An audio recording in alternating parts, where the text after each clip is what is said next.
আমরা কাউকে ভরসা করতে পারছি না। আমরা দেখেছি যে সিবিআই সুপ্রিম কোর্টে কি বলছে এবং আমাদের সেশন কোর্টে সিবিআই এর লয়াররা কি কথা বলছে।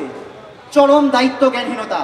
ফলত আমাদের এই আন্দোলনের আগুনকে যদি আমরা জিয়ে রাখতে না পারি তাহলে হয়তো ওপর কোনো সেটিং হয়ে যাবে। প্রয়োজন হলে আমরা দিল্লি যাব। দিনে দুবার ব্যবহার করো স্টপেজ ক্রিম আর নিজেকে রাখো evergreen কেয়াশেড aroma therapy stoppage cream আর খুঁজে পাও নতুন আমিকে। প্রয়োজন হলে আমরা এই যে প্রত্যেকটা কেস যেগুলো আজকে অমীমাংসিত প্রত্যেককে একসাথে বসে অভয়ার জন্য আমরা যেমন আছি, বহু বিচার অমীমাংসিত তাদেরকে একসাথে নিয়ে দিল্লির বুকে হোক আমরা একসাথে আওয়াজ তুলব। এই আন্দোলনের সূচিমুখ একমাত্র রাজ্য সরকার, অবশ্যই দায়িত্ব জ্ঞানী এই রাজ্য সরকার। তাদেরকে আমরা আলটিমেটাম দিচ্ছি, প্রত্যেক ঘন্টা মিনিটের আলটিমেটাম দিচ্ছি। কিন্তু এই চাপ যেন সিবিআই অনুভব করে। যদি আমাদের কর্মবিরতির পর থেকে সরে আসতেই হয়, আমরা মানুষের কথা ভেবে আসবো, কারোর এথিক্যাল জ্ঞান ভেবে আসবো না।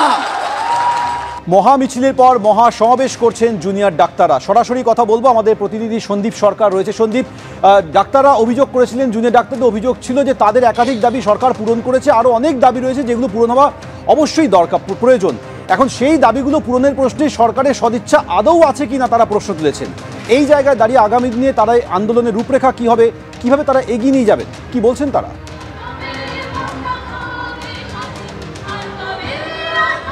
দেখো, সেই আন্দোলনের গতি প্রকৃতি ঠিক করার জন্যই কিন্তু আজকে তাদের এই গণসমাবেশ বলা যেতে পারে বা মহাসমাবেশ। তার আগে আমি আরেকটা ছবি দেখিয়ে দিতে চাইবো। এই মুহূর্তে উচ্চপদস্থ পুলিশ আধিকারিকরা এসে পৌঁছেছেন এবং একাধিক উচ্চপদস্থ পুলিশ কর্তা তারা এই মুহূর্তে এসে পৌঁছেছেন এই অবস্থা, এই যে মহাসমাবেশ মঞ্চ সেখানে। জুনিয়র চিকিৎসকরা যারা আজকে এখানে মহাসমাবেশের ডাক দিয়েছেন, তারা ঠিক কী চাইছেন, তাদের পরিকল্পনা কি, সেটা বোঝার জন্যই এবং যারা জুনিয়র ডাক্তাররা রয়েছেন তাদের প্রতিনিধিদের সঙ্গে কথা বলার জন্যই কিন্তু আমরা দেখতে পাচ্ছি যে শীর্ষ পুলিশ কর্তারা তারা এখানে এসে পৌঁছেছেন। তারা কথা বলছেন এখানে আন্দোলনকারী জুনিয়র ডাক্তারদের প্রতিনিধিদের সঙ্গে। আমরা জানি যে আজকে জুনিয়র ডাক্তারদের এই মহা মিছিল এবং তার থেকে এই মহাসমাবেশ, সেই সমাবেশ স্থলে কিন্তু তারা বেশ কিছু বার্তা দিয়েছেন। যে কর্মবিরতি নিয়ে প্রশ্ন উঠছিল যে হঠাৎ করেই আবার কেন সর্বাত্মক কর্মবিরতি নিয়ে তারা কি ভাবছেন, তারা কি এই কর্মবিরতি এগিয়ে নিয়ে যাবেন নাকি কর্মবিরতি প্রত্যাহার হতে পারে, সেই জায়গাটা কিন্তু স্পষ্ট করে দিয়েছেন জুনিয়র ডাক্তাররা।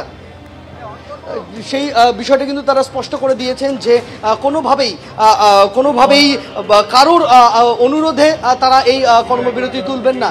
যদি মানুষের সমস্যার কথা উপলব্ধি তারা করতে পারেন, মানুষ যদি সমস্যায় পড়ে, একমাত্র মানুষের সমস্যার কারণেই তারা এই কর্মবিরতি তুলতে পারেন, অর্থাৎ একটা সদর্থক ইঙ্গিত রয়েছে তাদের এই কথায়।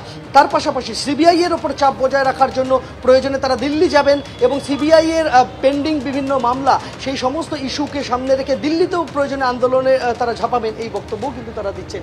এই মুহূর্তে পুলিশ আধিকারিকরা তারা এসেছেন, তারা কথা বলছেন। এখানে যারা আন্দোলনকারী জুনিয়র ডাক্তাররা রয়েছেন, যারা এখানে মঞ্চ বেঁধেছেন, তারা ঠিক কি বলছেন সেটা জুনিয়র ডাক্তারদের প্রতিনিধিদের সঙ্গে কথা বলার পরে, তাদের সঙ্গে পুলিশ কর্তারা কথা বলার পর জুনিয়র ডাক্তারদের এই বিষয়ে কি জানালেন, তারপরে কিন্তু এই বিষয়টা স্পষ্ট হওয়া যাবে। আমরা দেখতে পাচ্ছি যে পুলিশ আধিকারিকরা এখানে এসে পৌঁছেছেন এই মুহূর্তে।